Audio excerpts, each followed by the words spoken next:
Stage کے اوپر جلوہ بار علماء ذوی احترام، دیگر معزز و مکرم بزرگوں، نوجوان ساتھیوں، عزت مآب خواتین اسلام،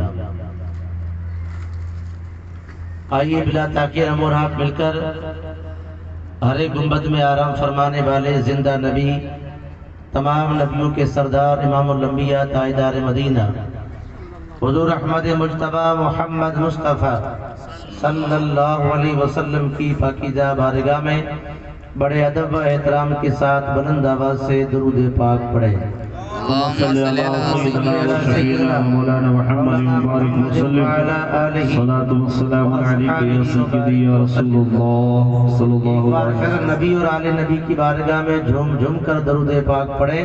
اللہم صلی علی سیدنا مولانا محمد مبارک وسلم صلاۃ والسلام علیکہ۔ اللہم صلی علی محمد وعلی آل محمد کما صلیت علی ابراہیم وعلی آل ابراہیم انک حمید مجید۔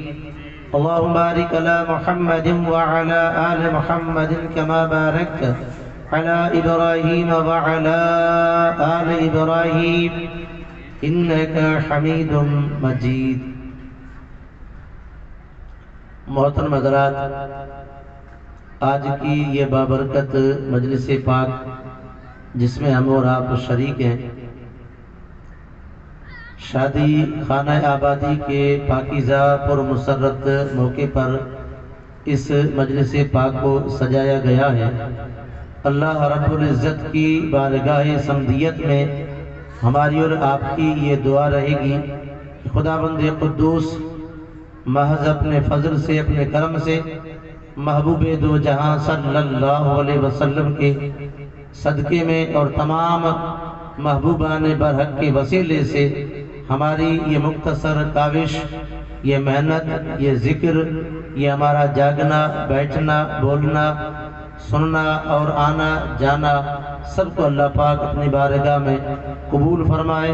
آمین۔ ہمارے لیے، آپ کے لیے اور صاحب خانہ کے لیے دین اور دنیا کی بے شمار بھلائیوں سے اللہ پاک مالا مال فرمائے، اور صاحب خانہ نے جس مقصد کے لیے اس بزم کو سجایا ہے اللہ پاک اس میں کامیابی عطا فرمائے، اور اللہ رب العزت اپنے پیارے محبوب صلی اللہ علیہ وسلم کی پاکیزہ سنت و شریعت پہ عمل کرنے کی ہمیں اور آپ کو توفیق عطا فرمائے۔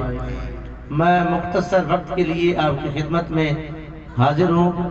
تقریر یا خطاب یا واعظ یا نصیحت یہ ہمارے برادر عزیز حضرت مولانا محمد یوسف صاحب اکبری نقشبندی مدد العالی اپنی اور آپ کی مادری زبان میں انشاءاللہ آپ تک پہنچانے کی بھرپور کوشش کریں گے۔ میں تو ہمارے برادر عزیز نے کہہ دیا کہ آپ تھوڑی دیر کے لیے کچھ بات چیت کر لیں، تو میں ان کا حکم کی تعمیل کرتے ہوئے آپ کی خدمت میں حاضر ہوں۔ سرکار دو عالم صلی اللہ علیہ وسلم کی زندگی کے کسی گوشے میں سے ایک آدھ واقعہ، ایک جھلک آپ کی خدمت میں پیش کر کے اپنی گفتگو کو انشاءاللہ وقت سے پہلے سمیٹنے کی کوشش کروں گا، کیونکہ وقت کی قدر کرنا بھی بے حد ضروری ہے۔ ہر موسم میں، چاہے ٹھنڈی ہو، چاہے گرمی، سردی ہو، چاہے برسات، دن ہو چاہے رات، کام کر رہے ہوں یا بیٹھے ہوں، وقت کی اگر قدر کریں گے انشاءاللہ تبارک و تعالی بڑا فائدہ پہنچے گا، دنیاوی اعتبار سے بھی اور آخرت کے اعتبار سے بھی۔ یہ وقت ہمارے پاس اور آپ کے پاس ابھی ہے، جب تک ہم اور آپ زندہ ہیں، جسم سے روح نکل گئی پھر ہم اور آپ کچھ نہیں کر سکتے ہیں۔ نہ جانے کتنے برسوں تک زیر زمین ہمیں اور آپ کو رہنے کا ہے۔ ابھی ہمیں اور آپ کو وقت کی قدر کرنی ہے، وقت کو پہچاننے کا ہے، وقت کی قدر کرتے ہوئے اللہ اس کے رسول صلی اللہ علیہ وسلم کی پاکیزہ باتوں کو ماننا ہے، اللہ کے پیارے محبوب صلی اللہ علیہ وسلم کی سنت و شریعت پہ عمل کرنے کا ہے۔ سننا، بیان کرنا یہ ایک آسان چیز ہے، یہ اس کو آدمی کر سکتا ہے۔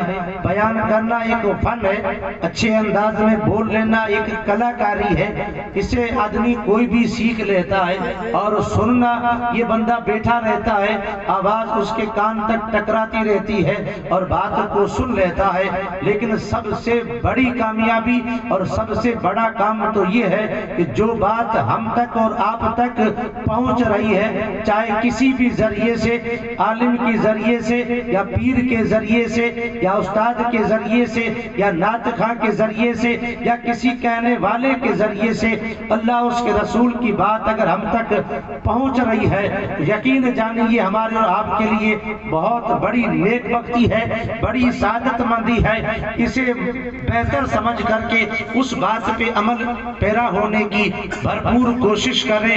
یہ ہمارے لیے اور آپ کے لیے باتیں بتائی جاتی ہیں، اللہ کی باتیں، رسول اللہ کی باتیں، یہ ایمان والوں کے لیے بہت زیادہ فائدہ دیتی ہے۔ ویسے اللہ اس کے رسول کی باتیں پوری انسانیت کے لیے ہیں، جو آدم سے لے کر کے قیامت کی صبح تک جتنے بھی انسان آئیں گے سب کے لیے اللہ اس کے رسول کی باتیں فائدہ پہنچائیں گی۔ جو عمل کرے گا، جو اس پہ کام کرے گا، جو اللہ اس کے رسول کی بارگاہ میں آتا رہے گا، رب اسے دنیا میں بھی نوازے گا اور آخرت میں بھی نوازے گا۔ رسول کائنات صلی اللہ علیہ وسلم نے پوری انسانیت کے لیے اتنا بہترین نمونہ اور بہترین ضابط حیات عطا کیا ہے۔ اے دنیا کے انسان، پھر یہ اللہ کے رسول کی زندگی صرف مسلمانوں کے لیے نہیں، پوری انسانیت کے لیے ہے، آدم اولاد کے لیے ہے۔ کوئی مانے یا نہ مانے کہ اس کی مرضی ہے، کوئی اس پہ عمل پیرا ہو یا نہ ہو، رسول کی رسالت کا اقرار کرے یا نہ کرے، یہ اس کی مرضی ہے، لیکن رسول اللہ صلی اللہ علیہ وسلم پوری کائنات کے لیے رحمت بن کر کے اللہ کے حکم سے زمین پر تشریف لے کے آئے ہیں۔ اور آپ نے پھر ہر ایک مخلوق کا حق ادا کیا۔ جانور کا کیا حق ہے آپ نے بتایا بھی صحیح اور کر کے دکھایا۔ پیڑ پودوں کا کیا حق ہے آپ نے بتایا بھی صحیح اور کر کے بھی دکھایا۔ انسانوں کا کیا حق ہے آپ نے بتایا بھی صحیح اور کر کے بھی دکھایا۔ پھر مسلمانوں کا کیا حق ہے آپ نے بتایا بھی صحیح اور کر کے دکھایا۔ پڑوسی کا کیا حق ہے آپ نے بتایا تاکید کے ساتھ بھی اور کر کے بھی دکھایا۔ اور آپ نے یہ بھی بتایا کہ ماں باپ کا کیا حق ہے، بتایا ویسی اور کر کے بھی دکھایا۔ اور زندگی یوں سمجھیے کہ جس کی جو جگہ تھی اور جو مقام تھا وہ مقام آپ نے دلایا۔ مظلوم کے ساتھ کیا کرنا چاہیے یہ مصطفیٰ نے بتایا، غلام کے ساتھ کیا کرنا چاہیے یہ پیغمبر غیب داں نے بتایا، راہ کیسے چلنا چاہیے آمنہ کے لال نے بتایا، راتیں کیسے گزارنی چاہیے مصطفیٰ کریم نے بتایا، دن کیسے گزارنا چاہیے پیغمبر آخری نبی نے بتایا، اور زندگی کیسے گزارنی چاہیے یہ تو در یتیم عبداللہ کے مقدس شہزادے نے بتایا، اور رزق کیسے کمانا چاہیے ہمارے اور آپ کے نبی نے بتایا، رزق میں کیسے برکت ہو یہ مصطفیٰ نے بتایا۔ سارے نبیوں کے سردار نے وہ ساری چیزیں بتلائی اور کر کے دکھائی۔ ایک چیز ہوتی ہے بتا دینا، انسان بھول سکتا ہے، لیکن جو کام کر کے نمونہ پیش کیا جائے اور پھر اگر کوئی نہ کرے تو یہ تو دیکھنے والے کی قصور ہوگا، یہ دیکھنے والے کی بھول ہوگی۔ آپ کسی کاریگر کے پاس جا کر کے نمونہ دے دیں، چاہے کاریگر چاہے پھر وہ ہو گاڑی کا کاریگر، چاہے لکڑی کا کاریگر یا کپڑے کا کاریگر، چاہے کسی بھی فن کا کاریگر ہو، اور اسے نمونہ آپ دکھا دیں گے، حتی الامکان وہ کوشش کرے گا جیسا نمونہ ہے ویسی چیز بنا کر کے دے تاکہ وہ بھی خوش اور جس کی چیز ہے وہ بھی خوش ہو جائے۔ قربان جائیں اے رسول اللہ، اے امت مصطفیٰ، ہمارے اور آپ کے پاس بہترین نمونہ ہے، بہترین سبب حیات ہے، زندگی جینے کا بہترین ڈھنگ ہے۔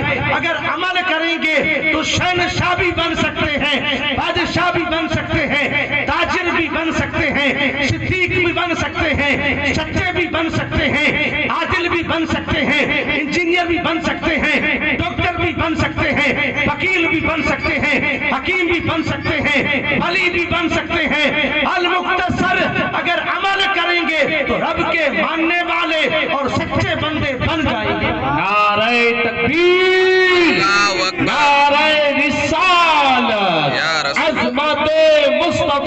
بہت اچھے، لاجواب حضرت، لاجواب۔ 15 منٹ کا مجھے ٹائم میرے ساتھی نے دیا تھا، اس میں سے 11 منٹ تقریباً ہونے جا رہے ہیں، 4 منٹ بچے ہیں، ایک واقعہ پیش کروں گا اور انشاءاللہ گفتگو کو پوری کروں گا۔ پیارے آقا کریم صلی اللہ علیہ وسلم کا پیار تو دیکھیں، حضرت جابر بن عبداللہ اور دوسرے قافلے کے لوگ رسول اللہ صلی اللہ علیہ وسلم کی سالاری میں قافلہ جنگ سے واپس لوٹ رہے تھے۔ پیارے آقا صلی اللہ علیہ وسلم کا پیار ذرا دیکھیں اور اس واقعے سے آپ اندازہ لگائیں، وہ آج بھی اپنے روز انور کے اندر ہمیں اور آپ کو برابر دیکھ رہے ہیں، برابر ملاحظہ فرما رہے ہیں۔ ہمارے اچھے کاموں سے ان کے دل کو تسکی ملتی ہے، ان کے دل کو سکون ملتا ہے، ہمارے آقا خوش ہوتے ہیں۔ اور اس کا دوسرا پہلو ہے، ہمارے اور آپ کے غلط کاموں سے انہیں ذرا دل پہ چوٹ پہنچتی ہے۔ اے کلمہ پڑھنے والے مسلمان، کیا تو ایسا کام کرے گا کہ جس نبی کا کلمہ پڑھے اور اس کے دل پہ بھی چوٹ پہنچائے اور پھر کہے کہ میں مسلمان ہوں؟ مت کرے کبھی زندگی میں، جان رہے یا نہ رہے، پر مصطفیٰ کے دل کو چوٹ پہنچے، ایسا کام کبھی بھی مت کرنے کا۔ اور کلمہ پڑھنے والے کو ہر وقت یہ خیال رہنا چاہیے کہ میں جو بات کہہ رہا ہوں یا بول رہا ہوں، جو قدم اٹھا رہا ہوں، کہیں میرے مصطفیٰ کے دل کو چوٹ تو نہیں پہنچ رہی ہے، خیال رکھنے کا۔ یہ قافلہ لوٹ رہا تھا، سواریوں پہ سوار تھے کچھ لوگ، تو جن کی سواریاں اچھی تھی وہ جلدی جلدی آگے بڑھ گئے۔ حضرت جابر رضی اللہ تعالیٰ عنہ جس اونٹنی پہ سوار تھے، وہ اونٹنی ذرا کمزور تھی، چل نہ سکی، پیچھے رہ گئے۔ قافلہ جب تھوڑا دور گیا تو پیغمبر غیب دان نے مڑ کر کے اپنے ساتھیوں سے پوچھا، اے میرے ساتھیوں بتاؤ حضرت جابر کہاں رہ گئے؟ حضرت جابر کہاں رہ گئے؟ تو ان لوگوں نے کہا کہ یا رسول اللہ صلی اللہ علیہ وسلم، جابر تو اونٹنی کمزور تھی، سواری کمزور تھی، پیچھے رہ گئے۔ تو آپ آقا ہیں، آپ سردار ہیں، آپ نبی ہیں، کسی غلام کو کہہ سکتے تھے کہ غلام واپس جائیے اور جابر کو ساتھ لے کر کے تم بھی ہمارے ساتھ ہو جائیے۔ نہیں دوستو، نہیں، اے مسلمانوں، ان کانوں سے نہیں، دل کی تجوری کے کانوں سے سنیں۔ غیب داں پیغمبر نے اپنی سواری کو واپس موڑا، لگام کو کھینچا، واپس موڑا، قافلہ وہیں رکا۔ مصطفیٰ واپس پلٹ کر کے پہنچے جابر بن عبداللہ کے پاس، عرض کیا، اے جابر کیوں دیری کر دی؟ وجہ کیا ہے؟ جابر ذرا پریشان تھے کیونکہ قافلہ دور نکل گیا تھا۔ کہنے لگے، یا رسول اللہ صلی اللہ علیہ وسلم، میری مجبوری ہے کہ جس پہ میں سوار ہوں یہ سواری بہت کمزور ہے، چل نہیں سکتی ہے۔ مصطفیٰ کریم صلی اللہ علیہ وسلم نے اپنی مقدس زبان سے فرمایا، اے اونٹنی تو چلتی کیوں نہیں ہے؟ کمزور کیسے ہے؟ اتنا کہنا تھا کہ قسم خدا کی، اللہ کی قدرت کا کرشمہ ظاہر ہوا، وہ اونٹنی تیز ہو گئی، طاقت بھی آ گئی۔ اب وہی جابر ان سارے قافلے والوں سے آگے نکل گئے، سبحان اللہ، آگے نکل گئے۔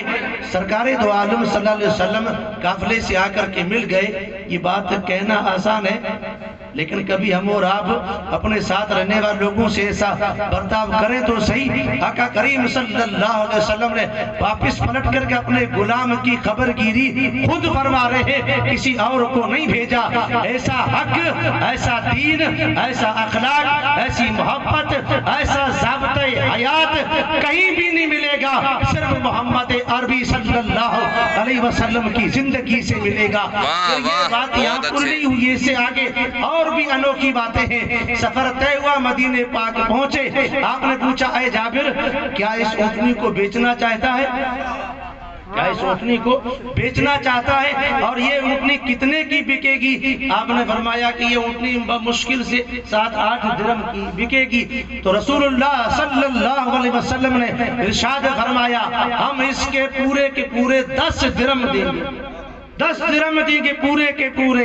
اب جب ان 10 درہم کی بات سنی تو بڑے خوش ہوئے، انہیں امید تھی 7-8 کی اور 10 مل رہے تھے۔ کہا کہ یا رسول اللہ صلی اللہ علیہ وسلم، یہ سودا منظور ہے۔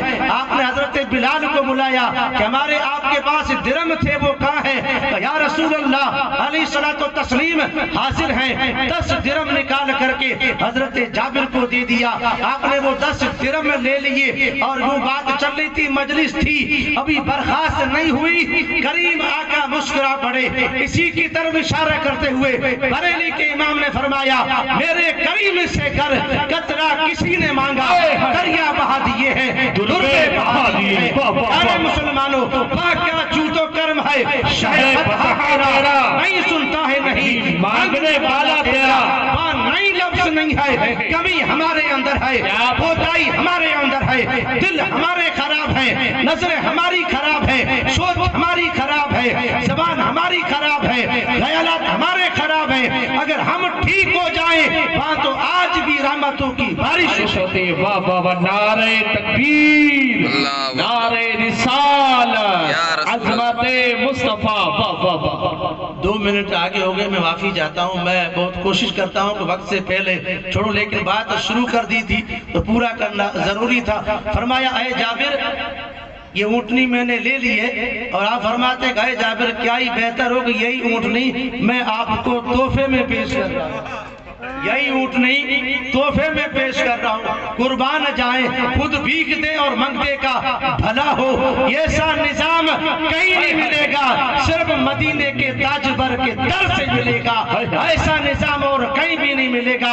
اے مسلمانوں اپنے ساتھ رہنے والے ماتحت، چاہے پھر کام کرنے والے ہو، چاہے گھر والوں ہو، چاہے بچے ہو، چاہے بیوی ہو، چاہے دوسرا پڑوسی ہو، ان کے ساتھ اچھا ویوہار کرنا، اچھا برتاو کرنا، مصطفیٰ کی تعلیم کا پیغام زبان سے نہیں اپنے کاموں سے پہنچانا، اسی کا نام سچا مسلمان ہے۔